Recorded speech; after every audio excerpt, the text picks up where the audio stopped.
अंत के दिनों में मसीह के प्रकटन की पृष्ठभूमि।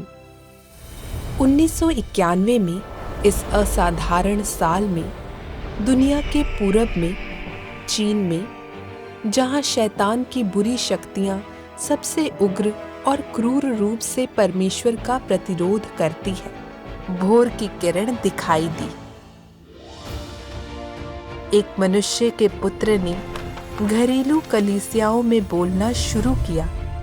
लोग उसके वचनों से हैरान भी हुए और उनके दिलों को सुकून भी मिला। उसने बाइबल के कुछ महत्वपूर्ण रहस्यों को प्रकट किया, जिससे पूरी कलीसियाओं में हलचल मच गई।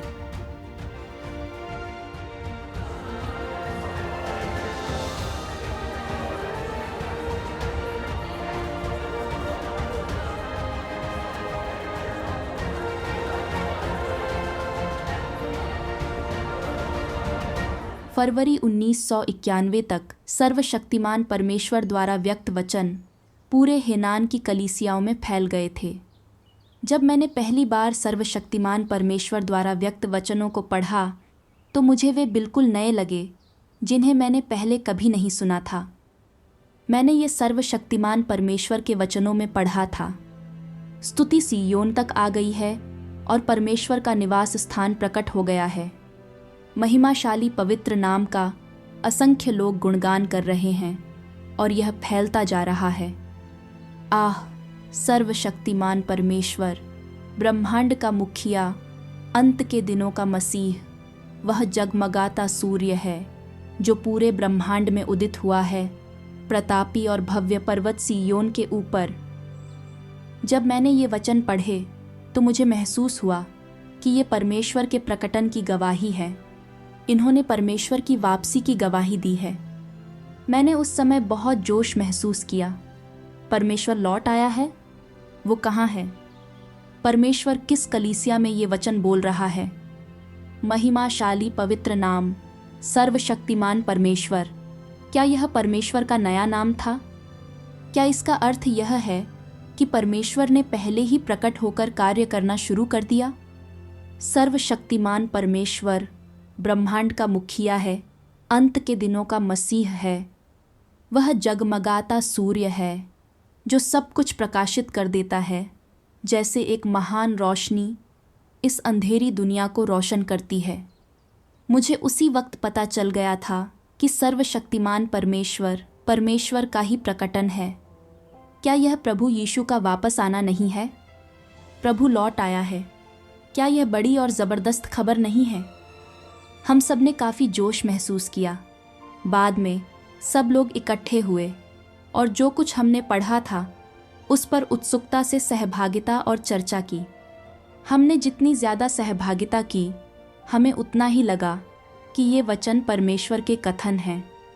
इसलिए हम सभी को उसी समय लगा कि हमने प्रभु का स्वागत किया है और हमें परमेश्वर के सिंहासन के सामने आरोहित किया गया है। बाद में मैंने सर्वशक्तिमान परमेश्वर के और अधिक वचनों को पढ़ा। विजयी राजा अपने शानदार सिंहासन पर बैठता है।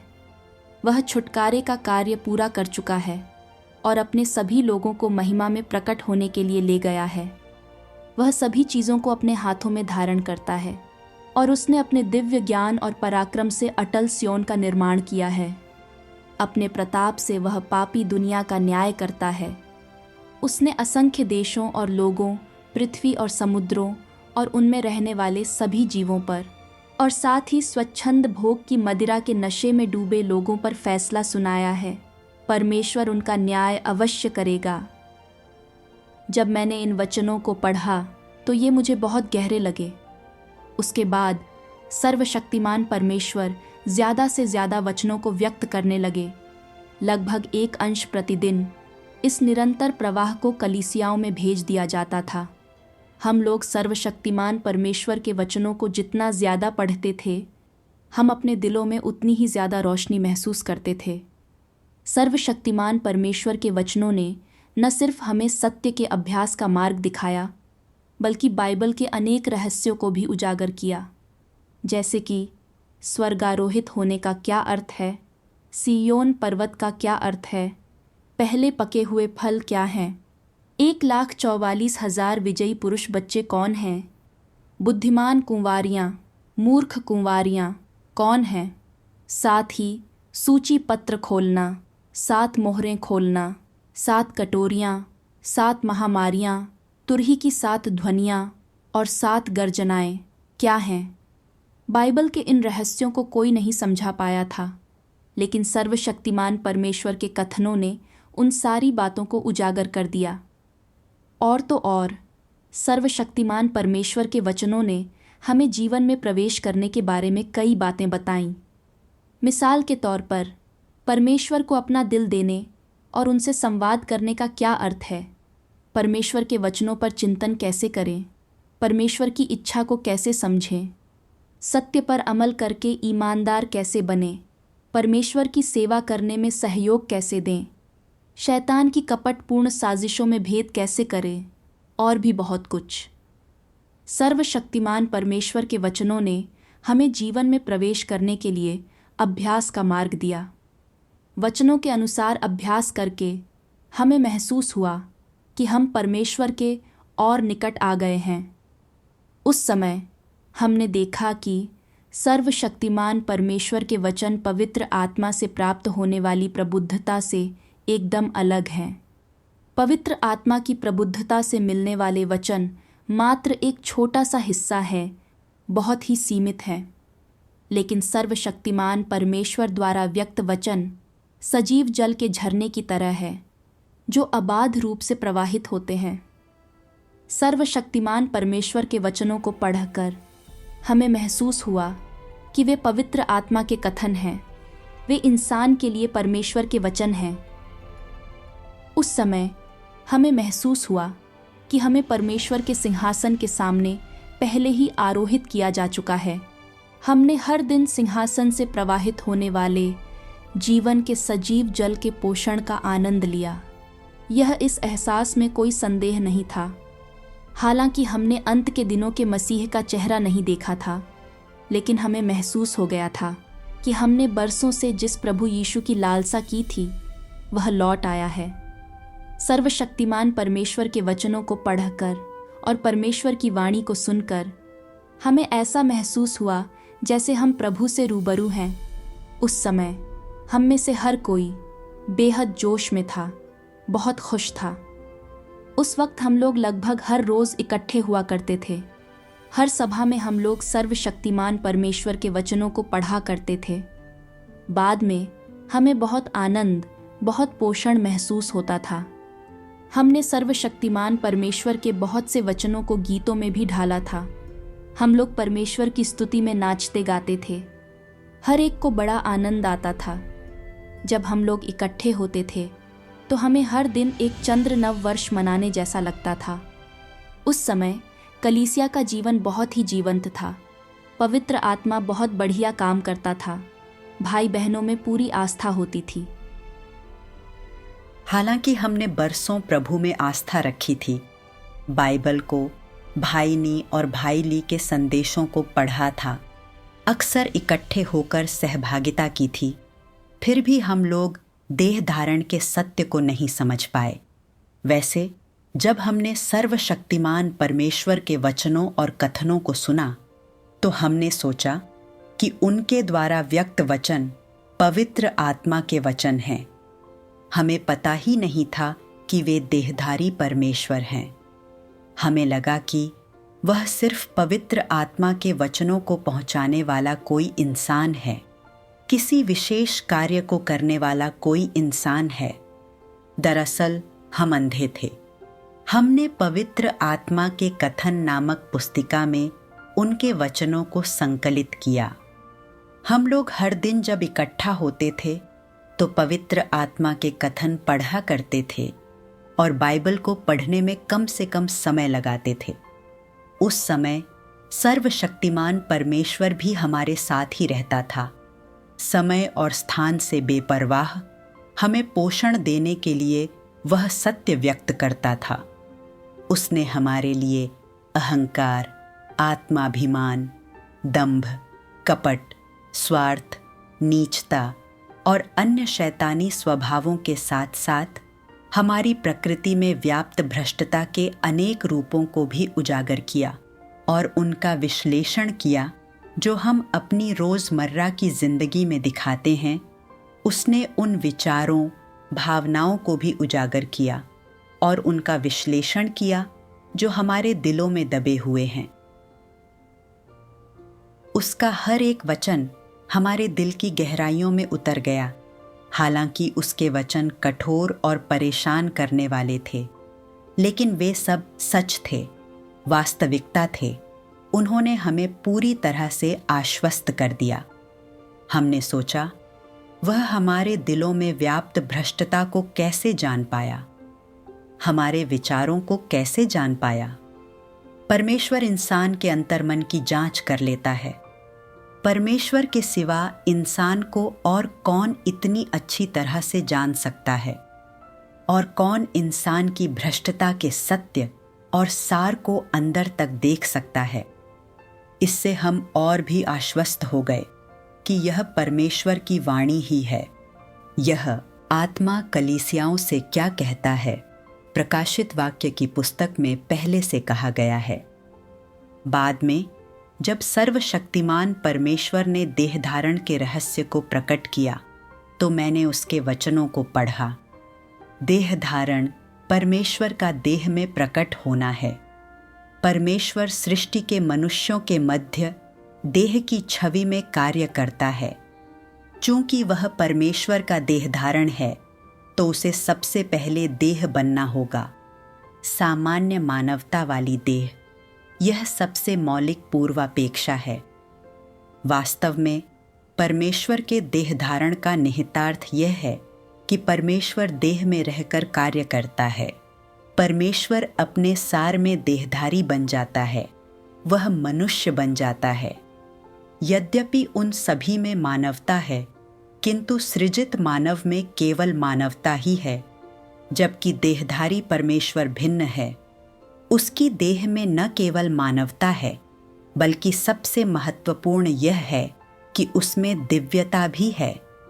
उसकी मानवता उसके देह के बाहरी रूप रंग में और उसके दिन प्रतिदिन के जीवन में देखी जा सकती है, किंतु उसकी दिव्यता को देख पाना मुश्किल है, क्योंकि उसकी दिव्यता केवल तभी व्यक्त होती है जब उसमें मानवता होती है, और यह वैसी अलौकिक नहीं होती जैसी लोग कल्पना करते हैं।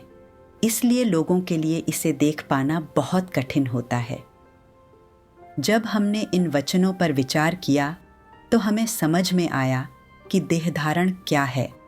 परमेश्वर के आत्मा का सामान्य शरीर को धारण करना ही देहधारण है। उसमें सामान्य मानवता है, लेकिन अंदर से वह दिव्य है। जब वह परमेश्वर के वचनों को बोलता है और परमेश्वर का कार्य करता है, तो यह परमेश्वर के आत्मा का सीधे तौर पर वचन बोलना है। यह स्वयं परमेश्वर का वचन बोलना और कार्य करना है। ये वचन सीधे ही उसकी दिव्यता से व्यक्त किए गए हैं, जिससे साबित होता है कि देहधारी परमेश्वर में पूर्ण दिव्यता और सामान्य मानवता है। फिर भी उसकी मानवता कितनी भी सामान्य और व्यवहारिक क्यों न हो, जब वह अपने वचन व्यक्त करता है, तो उसके वचनों को सुनकर लोगों के दिलों में भय और सराहना पैदा होती है। ये सचमुच पवित्र आत्मा के वचन हैं, परमेश्वर की वाणी है। जब मैंने परमेश्वर के वचन सुने, लोग जो संगति करते हैं वह उनकी व्यक्तिगत अंतर्दृष्टि और अनुभव को बताती है, और परमेश्वर के कार्य के आधार पर उनकी अंतर्दृष्टि और अनुभव को व्यक्त करती है। उनकी जिम्मेदारी यह है कि परमेश्वर के कार्य करने या बोलने के पश्चात वे पता लगाएं कि उन्हें इसमें से किसका अभ्यास करना चाहिए और किसमें प्रवेश करना चाहिए, और फिर इसे अनुयायियों को सौंप दें। जहाँ तक इंसान के शब्दों की बात है, हालांकि उनमें भी पवित्र आत्मा का कार्य शामिल है, लेकिन वे सब इंसान की समझ और अनुभव हैं। परमेश्वर के वचनों की बुनियाद पर आधारित ज्ञान है। हालांकि वे भी सत्य के अनुरूप हैं, लेकिन वे परमेश्वर के वचनों के समान नहीं हैं, क्योंकि लोग सत्य को व्यक्त करने के काबिल नहीं हैं। केवल परमेश्वर ही परमेश्वर के धार्मिक स्वभाव और उनके स्वरूप को व्यक्त करते हुए रहस्यों को प्रकट कर सकता है और सत्य को व्यक्त कर सकता है। केवल परमेश्वर ही लोगों का न्याय करने, उन्हें उजागर करने, जीतने और बचाने का कार्य कर सकता है। उस समय हमें अचानक एहसास हुआ कि जिस मनुष्य के पुत्र ने ये सभी सत्य व्यक्त किए हैं और हमारे बीच कार्य किया है, वह देहधारी परमेश्वर है जो कार्य करने के लिए प्रकट हुआ है। क्या इससे प्रभु यीशु की भविष्यवाणी पूरी नहीं हुई? प्रभु यीशु ने कहा था, परंतु जब वह अर्थात सत्य का आत्मा आएगा तो तुम्हें सब सत्य का मार्ग बताएगा, क्योंकि वह अपनी ओर से न कहेगा, परंतु जो कुछ सुनेगा वही कहेगा और आने वाली बातें तुम्हें बताएगा। तभी हमने परमेश्वर के सामने सच्चे मन से नमन किया। अपने दिलों में हमने खुद को परमेश्वर का ऋणी महसूस किया। हम लोग कितने अवज्ञाकारी थे। हमने महसूस किया कि हम अंधे थे जो परमेश्वर को न जान पाए, क्योंकि परमेश्वर ने इतने सारे सत्य व्यक्त किए, इतने सारे रहस्यों को प्रकट किया, फिर भी हम उसे जान न पाए और उसे देहधारी परमेश्वर का सम्मान न दे पाए। हमें लगा हमसे भयंकर पाप हो गया है। उस समय हम प्रायश्चित करने और अपने पापों को स्वीकारने के लिए दुख के आंसुओं में डूबकर ही सर्वशक्तिमान परमेश्वर के सामने नमन कर सकते थे। तब जाकर हमें थोड़ा अच्छा लगा, तब जाकर हमने सुरक्षित और सुकून महसूस किया। इसलिए जब परमेश्वर देहधारी हुआ तो किसी को उसके आने का पता नहीं था और किसी ने उसका स्वागत नहीं किया। यहाँ तक कि जब परमेश्वर ने 1991 में प्रकट होकर कार्य करना और अपने वचन बोलना शुरू किया, तब भी लोगों ने उसे नहीं पहचाना। यह बाइबल की भविष्यवाणी को पूरा करता है। उस दिन या उस घड़ी के विषय में कोई नहीं जानता, ना स्वर्ग के दूत और ना पुत्र, परंतु केवल पिता। परमेश्वर के बोलना शुरू करने के 2 साल बाद ही लोगों ने पहचाना कि वह कोई साधारण व्यक्ति नहीं था, बल्कि लौटा हुआ प्रभु यीशु था। फिलाडेल्फिया की कलीसिया ने अपना आकार ले लिया है, जो पूरी तरह से परमेश्वर के अनुग्रह और दया के कारण हुआ है। असंख्य संतों में परमेश्वर प्रेमी हृदय उत्पन्न हुए हैं और वे अपनी आध्यात्मिक यात्रा पर डगमगाते नहीं हैं। वे अपने इस विश्वास पर दृढ़ रहते हैं कि एकमात्र सच्चे परमेश्वर ने देह धारण किया है, कि वह ब्रह्मांड का मुखिया है जो सभी चीज़ों को नियंत्रित करता है। इसकी पुष्टि पवित्र आत्मा द्वारा की जा चुकी है और यह पर्वतों की तरह अचल है और यह कभी नहीं बदलेगा। मसीह स्वयं परमेश्वर है, फिर भी मसीह कभी अपनी पहचान और दर्जे के बारे में डींगे नहीं मारता। वह बस चुपचाप मानव जाति के बीच रहता है, उन्हें आपूर्ति देने और उनकी अगुवाई करने के लिए सत्य व्यक्त करता है, मानव जाति को बचाने का कार्य करता है। यह स्पष्ट है कि मसीह बहुत दीन और छिपा हुआ है और बहुत प्यारा है। 1991 याद रखने लायक साल था। यह वह साल था जिसमें अंत के दिनों के मसीह ने बोलना शुरू किया।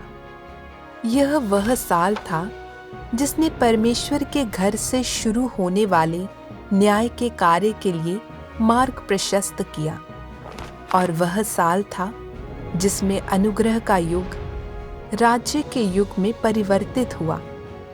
उस साल परमेश्वर के चुने हुए लोगों ने पवित्र आत्मा के उस समय के कई वचनों का आनंद लिया और इससे उनके दिलों में रोशनी आई और यह उनके लिए बहुत फायदेमंद था। उन्होंने सचमुच पवित्र आत्मा के महान कार्य का आनंद लिया। उन्होंने शांति और खुशी और आज़ादी के आनंद का स्वाद चखा। इसी कारण से परमेश्वर के चुने हुए लोग 1991 को स्वर्णिम साल कहते हैं।